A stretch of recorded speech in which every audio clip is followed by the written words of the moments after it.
The Joyful Friar podcast is made possible by the generous support of our friends. To support the podcast, please visit nathan-castle.com and donate today. Hello and welcome to this episode of the Joyful Friar podcast. I'm Father Nathan, your host.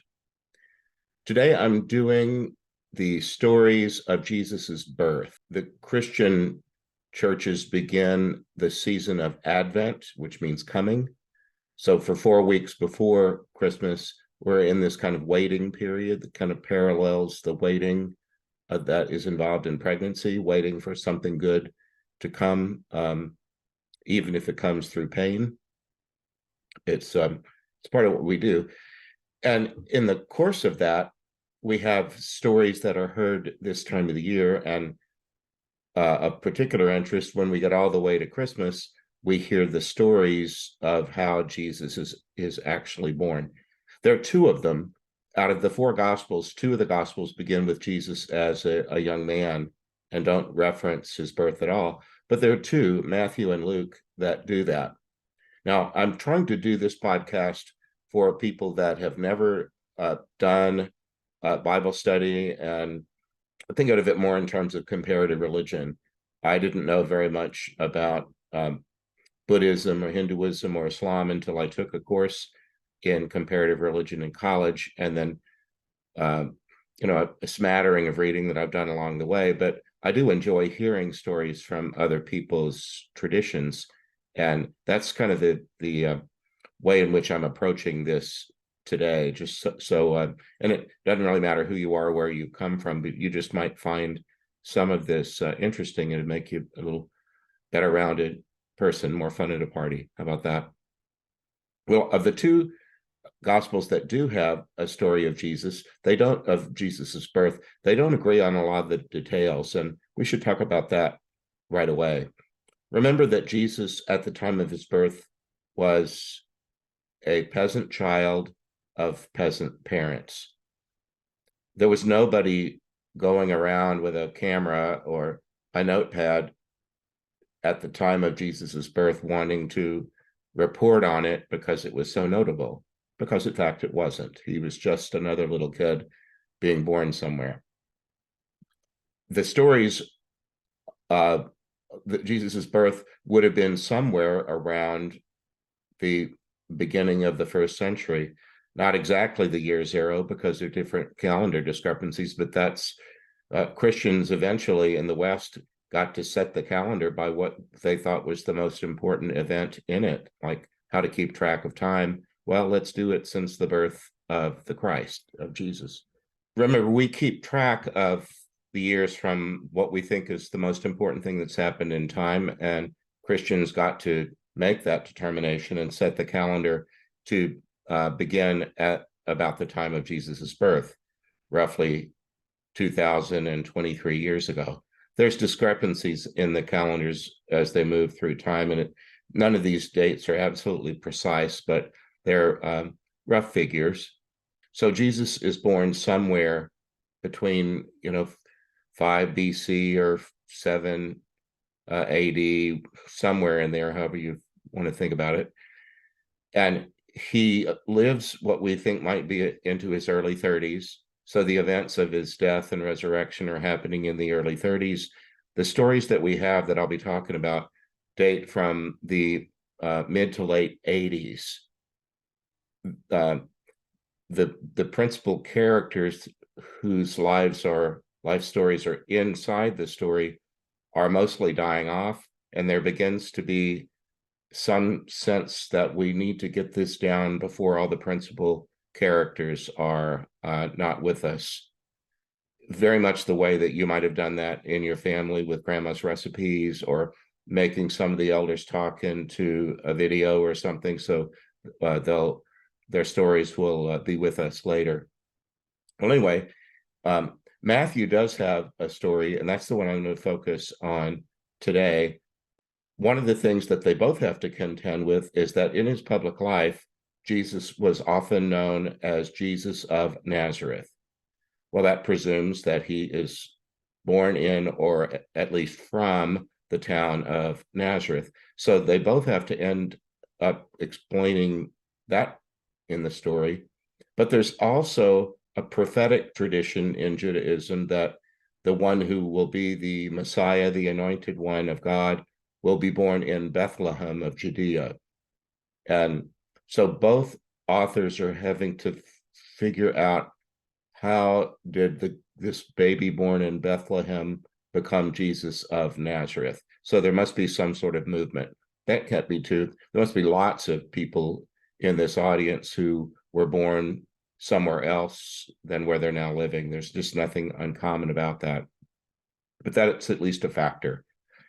And then these things are not really written to be like page one of a newspaper. Do you remember learning how to read a newspaper? I remember somewhere around third grade, we had to bring newspapers in from home, and we were taught how to distinguish between the claims made on page one and those made in the advertisements. We had to look at the comics and ask ourselves, can dogs really talk? The advice column, the obituaries, there's lots of different kinds of genres inside of a daily newspaper. And that's true of the Bible. It's really more of a library than a book.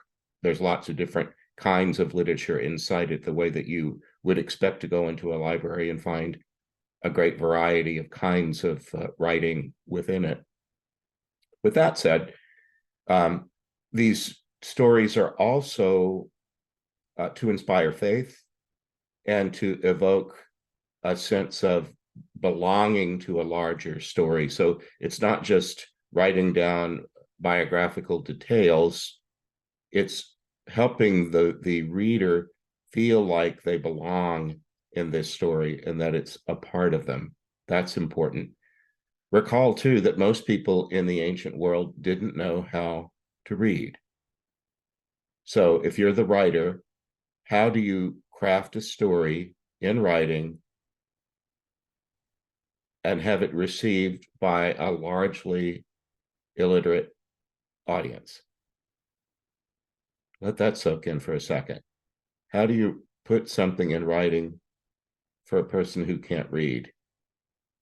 Well, obviously, it would have to be read by somebody who does know how to read, and the story is told to others who don't know how. Another thing is that the printing press is still 1,500 years off. What does get put in writing gets put down because somebody wrote it down by hand on papyrus, rolled up into scrolls. If you wanted to own a copy of it, that would only make sense if you could read it. But if you wanted to own your own copy, you would have to pay the labor of a scribe who labored to write down every last word in their own handwriting. Imagine the labor costs associated with that. So these texts were not lying all over the place. I mean, how much printed material have you seen already today? Stuff that came in the mail, or I'm surrounded by books. The printing is just all over the place. Well, that just wasn't at all the case in the ancient world. So if you're a writer, you have to think of, how can I tell this story in a way that once the listener hears it, they'll remember it, because they don't have recourse to reading it again. Maybe the story will be told repeatedly, which would make it easier to remember, but that's on the writer to write the story in such a way as to help people remember it. Well, in the Gospel of Matthew that we're going to look at today, one of the ways to tell a new story is to tell it in the form of an old story that people already know. Let that soak in for a second. There are some stories that people already know. All you have to do is remind them of some detail, and they're back there. They can remember when they took that story in. Of course, for us, we also have cinema. So some of the stories that we get are coming to us through film. But in the ancient world, all of it was an oral tradition, somebody's storytelling, often around a campfire. But anyway, if there are some stories that almost everybody in our clan knows, that's a good place to start. It's the superstructure that you can impose another story on top of, and people will remember it better. It's also a way to take a newer story and connect it with the old story to show continuity, that the new story isn't just a brand new thing out of thin air. The new story resembles the old story because the same creative force is in motion over time and space. So today, what we're going to look at is a story that's in the book of Genesis, which is in the Old Testament. It starts in the 37th chapter, and I hope it doesn't creep you out when I start using chapter and verse numbers. It sounds so churchy. They're just wonderful stories, and there's one of them that's a long story. It goes for about 13 chapters. It's the story of Joseph. If you're a theater person, you might recognize the play Joseph in the Technicolor Dreamcoat. It's that Old Testament character. So I've just spent a couple of hours going back over that story to have it fresh in my mind, but there are some things about it that that if maybe you even know this story already, and in that case, I'm refreshing your memory, but there might be some for whom it's a brand new story.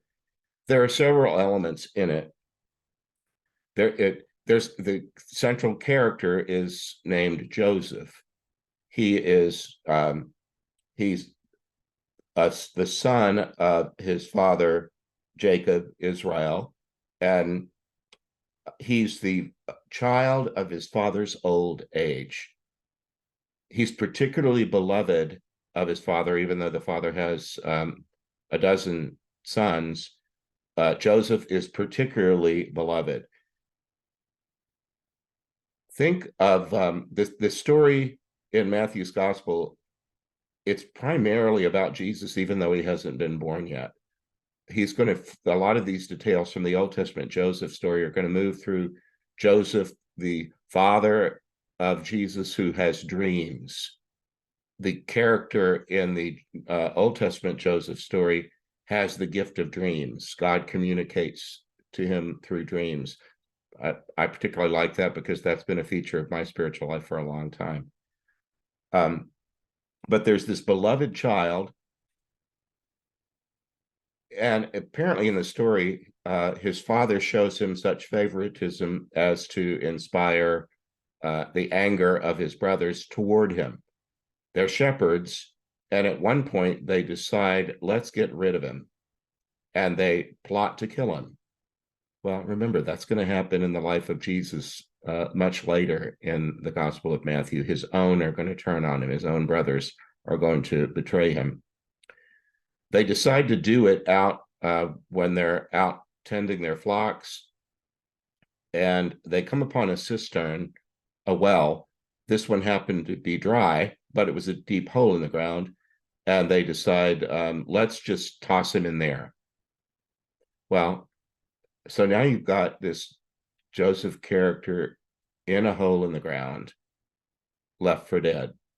Well, Jesus is later going to be put in a tomb, a hole in the ground, where he's left for dead.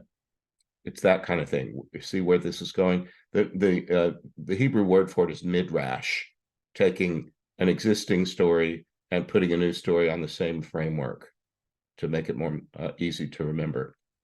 Well, one of his brothers decides, he tries to have mercy and not let his brother be killed, and he tries to secretly get him out of there. He makes a plan to do that, but before he can do it, a caravan of travelers comes by, and one of his brothers says, why not get something of value for him? Let's sell him to these people that are passing through. So he gets sold for 20 silver pieces. In Jesus's case later, it's going to be 30 silver pieces, but you see the correlation that's going on. The thing that happened long ago is happening again in this newer story.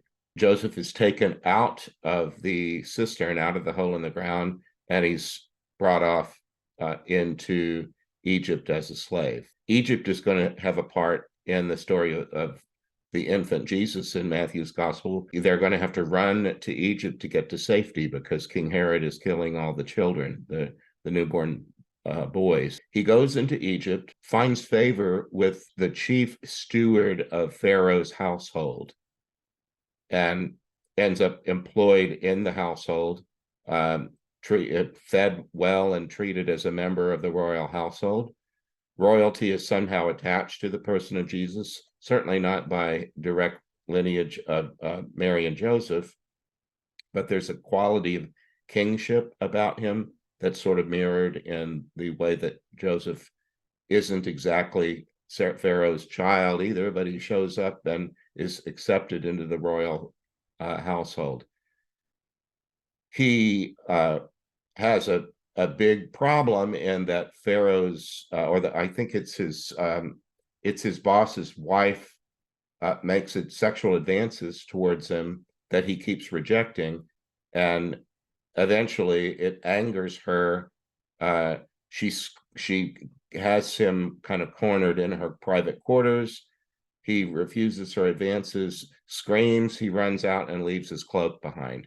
That little detail turns up in the Garden of Olives or Gethsemane in Mark's Gospel. Anyway, there's all these little connections like that. But he ends up in jail. But in jail, he meets a couple of other people that work in the household that have fallen out of favor. They each have dreams that he interprets successfully. One of them that he will survive, and the other one that he'll be killed. The surviving one gets back in the good graces of his employers and is back in the royal household when the Pharaoh himself has a couple of perplexing dreams and speaks of them out loud. His servant says, you know what, there's this person in your own household who God has given this gift to interpret dreams. Why don't you ask Joseph? He's really good at this.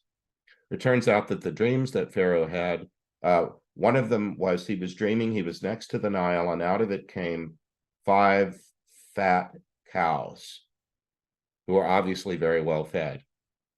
And then there came 5 skinny ones out of the east with a dark east wind blowing, and the skinny ones ate the fat ones. He had a similar dream of I think it was stalks of corn, 7 of them that were fully abundant, loads and loads of corn, and then 7 of them that were all wilted and shriveled. Well, Pharaoh told these stories in the presence of Joseph, and Joseph said, this isn't me. God has just given me this gift, but I can tell you what those dreams are foreshadowing. God's trying to prepare you and warn you in advance that they're going to be 7 years of great plenty, abundant crops, but afterwards there's going to be 7 years of famine. So get ready. Be sure that at the time that your crops are super abundant, that you're storing away food for the bad times, for the years of famine. Pharaoh thought that was marvelous, kind of promoted him even more. But then there you have this story of someone who is preparing ahead so that his people might be fed. In the gospel stories, Jesus is going to several times be in circumstances where someone says, there's too many people here and there's not enough food. What are we going to do? And Jesus becomes known for multiplication of food, and people get used to there being abundance of whatever they need when Jesus is around. So it's again a part of that tradition. During the famine years, his brothers have gone back to Canaan where they live, but they've heard that over in Egypt there's abundant food, and so they travel there trying to buy food.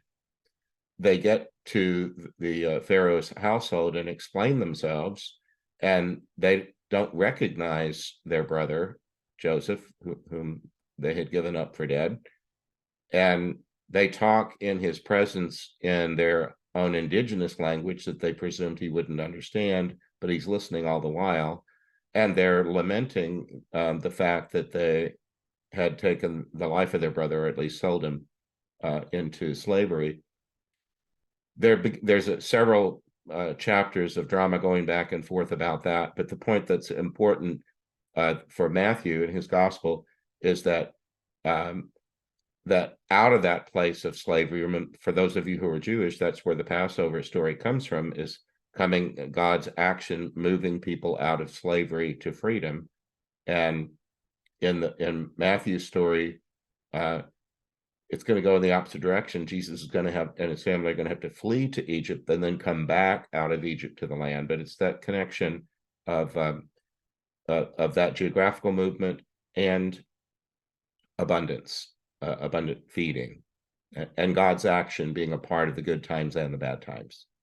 So that's enough of those connections. But the reason that Matthew chooses to tell the story of Jesus's birth through the point of view of Joseph, in the Catholic tradition, he's called foster father of Jesus, because God the Father, the Holy Spirit, or the divine father.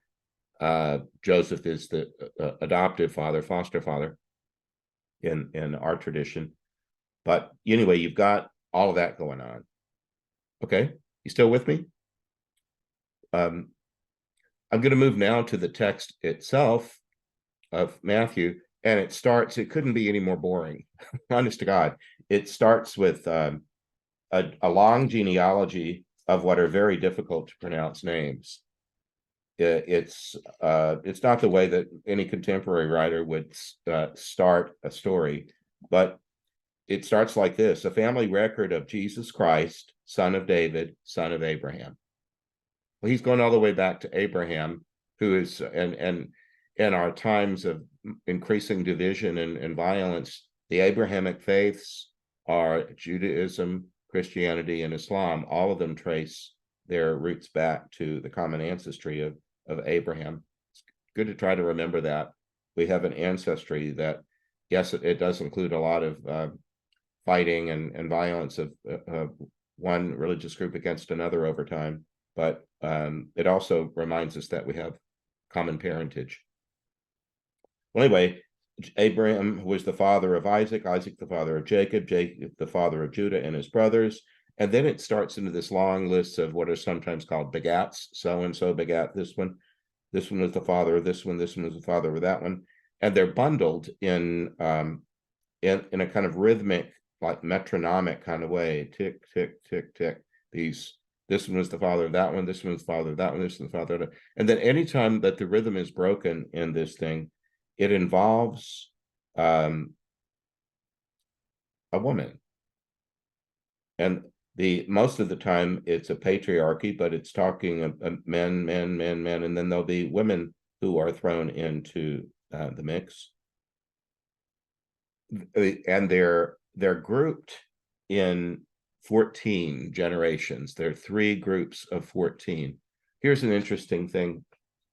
For example, what would 14 be in a Roman numeral? X is 10, and IV would make it 14. See that? So we learned somewhere, probably in elementary school, that for the Romans, letters can be used to be both the component parts of a word or of a number. Well, Hebrew worked similarly, except in Hebrew, the word for David, with the number DVD, I don't know, I can't do the Hebrew for you, but you remember Hebrew doesn't have vowels, it has only consonants, and it has little things that look like squiggles to someone that doesn't know Hebrew that tells you how to pronounce them, what vowel sounds to put between the consonants. So DVD, it would be the way to spell David, but it would also be 464, which adds up to 14. 4 plus 6 plus 4 is 14. So the name David is also the word, the way to write the numeral 14. And the author, rather than think of every last relative, why would we need to know every last relative? But he's grouped them kind of into shorthand form, into groups of 14, to remind us that the person who is being described in this genealogy, his ancestry, is Davidic. And for the Jews, the Messiah was going to be born of the house of David. That was part of a prerequisite. If you were going to be considered possible Messiah, you at least needed to be from the line of David. So Matthew organizes this genealogy, and near the end of it, it says, so the total, it says, Jacob was the father of Joseph, the husband of Mary. It was of her that Jesus, who is called the Messiah, was born. Thus, the total number of generations is from Abraham to David, 14 generations. From David to the Babylonian captivity, 14 generations. From the Babylonian captivity to the Messiah, 14 generations. So that's the first 17 verses of the first chapter of Matthew's gospel. It's just this genealogy, and that's what it's trying to accomplish. It's telling you that Jesus is from the line of David. And then every time that there's a break in the meter of the way the story of the genealogy moves, there's some woman who's part of this godly movement, but her story involves some sort of scandal, hint of scandal, something about sexuality. And of course, in this story, we're going to learn that Mary conceives this child in an unusual way.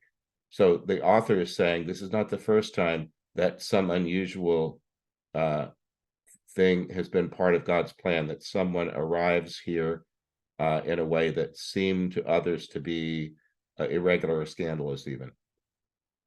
But here, now we're at verse 18.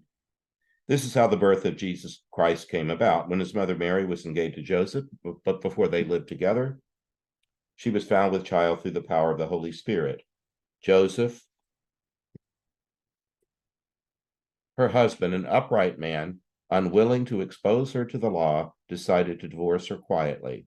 That was his intention when suddenly an angel of the Lord appeared to him in a dream. So Joseph is asleep in the scene. And if you were doing it in cinema, you would have to figure out a way to get us inside Joseph's imagination, into his dreaming. So would you put an angel with big wings? Would you move the whole scene into some sort of thought bubble, into some mistiness, during which a wind or a light or something kind of ethereal tells him this message? Joseph, son of David, have no fear about taking Mary as your wife. It's by the Holy Spirit that she has conceived. She's also to have a son, and you are to name him Jesus, because he will save his people from their sins. And then Matthew is very big on rooting his story in Old Testament prophecy. By the time this story is in finished form in the late 80s, much of the community that's receiving it no longer knows how to speak Hebrew. The temple was torn down in the year 70. Many of the people who began to be part of what was the early Christian church had not been Jewish. They didn't know Hebrew. They didn't eat kosher. They didn't have memories of going to the temple. Many of them were Gentile, and they were from other places besides Israel. So what Matthew is trying to do is show them that yours is not a fly-by-night religion of the month. It's connected with all that God has been doing, moving through time. And so one of the ways he will do that is by quoting an Old Testament prophet. He quotes, "The virgin shall be with child and give birth to a son, and they will call him Emmanuel, a name which means God is with us." Joseph awoke and did as the angel of the Lord had directed him. He received her into his home as his wife. He had no relations with her at any time before she bore a son, whom he named Jesus. All right. The name Emmanuel, it's a funny thing because the angel says, name him Emmanuel, and then 2 sentences later, they're naming him Jesus. But they bring the definitions in that his name will mean God is with us. And that's interesting because if you remember the Moses story, Moses was tending his flocks, minding his own business. This burning bush crosses his field of vision. He walks up toward it. He's told to go no further, remove your shoes, you're on holy ground.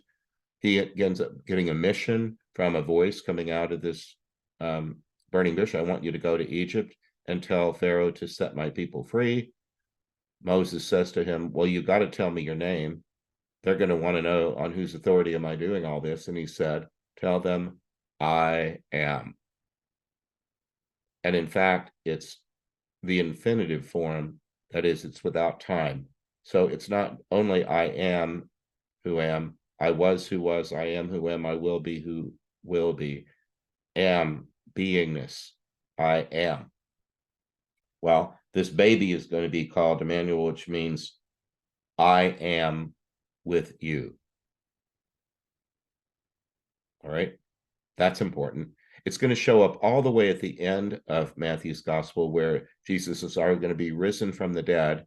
He's going to gather his 11 disciples because one has betrayed, and he gets with the 11 as the risen version of himself, says, go out to all the nations, tell the good news, do all the things that you've seen me do, and know that I am with you always until the end. And as a believer, that's something I take very seriously, and that's a comfort to me that I'm never alone, because I am is with me. That God, the I am, created all that is, including me, and I'm inside God's creation and inside what I think of as the body of God, the universe. So Joseph wakes up from his dream, and the baby's born. Now, the next set of characters, and this is going to go pretty quickly. The short story is not long. I just had to spend a little time developing some themes ahead of it. But it says, after Jesus's birth in Bethlehem of Judea, during the reign of King Herod, the version I'm reading from says astrologers from the east. Sometimes it says magi from the east, from which we get the word magic. You might find a translation somewhere that says king, but it's really not very accurate. Magi or astrologer, I think, are pretty closer to the mark. Anyway, they come from the east and they arrive in Jerusalem asking, where's the newborn king of the Jews? We observed his star at its rising, and we've come to pay him homage.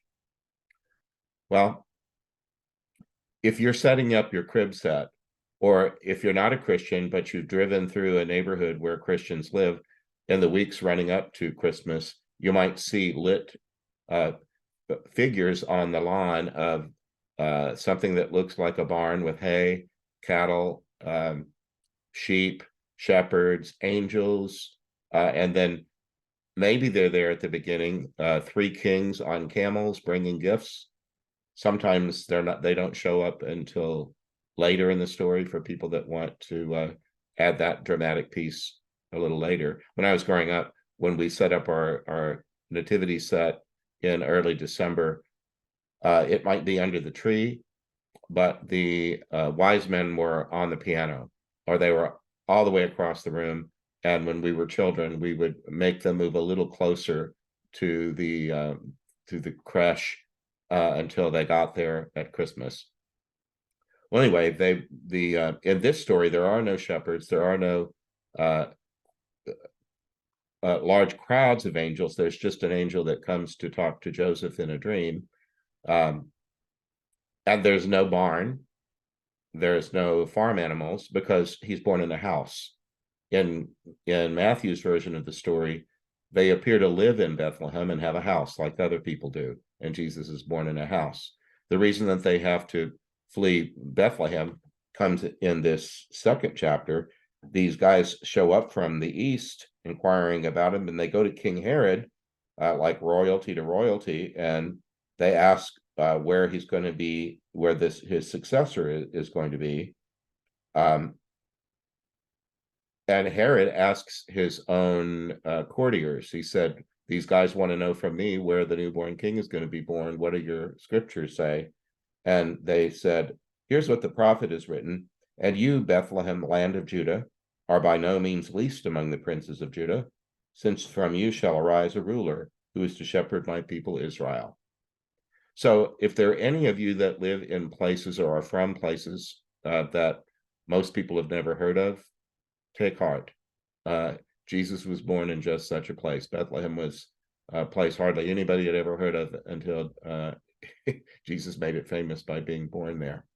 I'm from Groves, Texas. I'm always having to explain that it's next to Port Arthur and a little bit south of Beaumont. If that doesn't mean anything to you, you're not from Texas. But I can keep going. I can say, well, it's 90 miles east of Houston. Now most people would recognize that. Anyway, Jesus is from this place that prophets have said the Messiah would come from. His family appears to live there already, but they're going to have to run away because the astrologers, Herod takes them aside and says, go and get me information. He's trying to turn these well-intentioned gift givers into spies. Go get me information about the child and come back and tell me where he is so that I can go and offer my homage too. Well, as your children's stories very often have a villain in them. And it was quite clear that King Herod was villainous in this story and appearing to want to go know more about this child. Anyway, after their audience with the king, the Magi set out. The star which they had observed at its rising went ahead of them until it came to a standstill over the place where the child was. Well, that's quite grand. But Matthew is saying this person is not just of interest to some little in-group. The very skies are announcing his presence. That's the point of what the star is doing. Well, they were overjoyed at seeing the star, and entering the house, they found the child with Mary, his mother. They prostrated themselves and did him homage. And then it says they opened their presents. They opened their coffers and presented him with gifts of gold, frankincense, and myrrh. By the way, the story didn't tell us how many Magi there were. It only said there were Magi from the east. 3 comes in because they brought 3 different kinds of gifts. Now, did each one of them bring only one kind of gift? Were there 10 Magi who brought 3 gifts? The story doesn't care. But the way it's come down traditionally is that there are 3 kings who are bringing gifts of gold, frankincense, and myrrh. The way that that's usually been understood is that gold is symbolic of royalty, in this case, divinity, the greatest, purest, richest thing, of kingship more than divinity. You would expect to find gold in palaces of a king. Frankincense, that would involve incense is used in lots of different worship forms. In fact, some of you might have a practice even in your home prayer space of burning some incense just to set a mood. I sometimes recommend that to people when they're developing a prayer practice. It's one of the ways, sensory ways of lighting a candle, for example, is another one, but burning incense and sometimes watching it ascend. If you're imagining God to be up, or watching it diffuse through the space, if you're thinking of the Spirit of God being, infused through a space. Incense is used in forms of worship and prayer. And this baby is going to be attached to worship and prayer. And the last one is myrrh, which is a very unusual thing to bring to a baby's birthday party. It's an embalming element. It was used at funerals. It was expensive and rare, but it also brings a kind of shadow to the story that this baby is also going to be, his story is going to be attached to the manner of his death. So that's a lot to pack into one little story. It continues, after they had left, the angel of the Lord suddenly appeared in a dream to Joseph again. So we're back to does the angel have wings? Or does it look, or is it in a hazy dream fashion? Anyway, Joseph hears the dream, he hears the message, and is told, get up, take the child and his mother, and flee into Egypt. Stay there until I tell you otherwise. Herod is searching for the child to destroy him. So Joseph got up and took the child and his mother and left that night for Egypt. He stayed there until the death of Herod, to fulfill what the Lord had said through the prophet, out of Egypt I will call my son.